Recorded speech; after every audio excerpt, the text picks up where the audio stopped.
বাংলাদেশ আর থাকতো না ভাই, বাংলাদেশ আর থাকবে না, থাকার কোনো সম্ভাবনা নাই। চলে এসেছে আমি সাংবাদিক, খাওয়া দেয় কোনো কাম নাই। এখন যে খবর আমি পড়াম, এই খবর হইন না বাংলাদেশে 250 মানুষ স্টক করার সম্ভাবনা আছে। চলে আসেন, ক্যামেরা লেন্সে চলে আসেন সবাই, যারা ঘুমাইতেছে জাগ্রত হন, এখন তাজা খবর হবে। আগামী 300 কিলোমিটার দূরে বাংলাদেশেও অবস্থান থাকবে।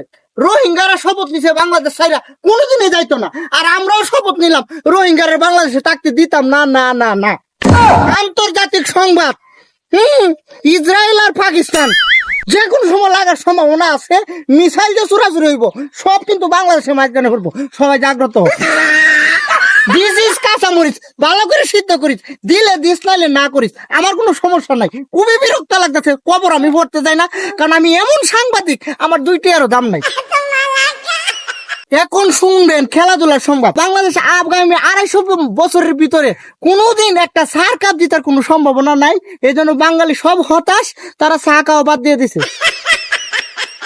আবহাওয়া সংবাদ, আগামী 4 কিলোমিটার দূরে বাংলাদেশ 1 সপ্তাহের ভিতরে কোনো সূর্য ওঠার সম্ভাবনা নাই। রাত দিন সব সমান চলবো, কাজ কাম সব বন্ধ। এলাকার যত ময়মুরবি আছে সবাই হরতালে নেমে গেছে। আমরা কেন বসে আছি, এখনই মাঠে চলেছেন, বাংলাদেশ কিন্তু থাকতো না।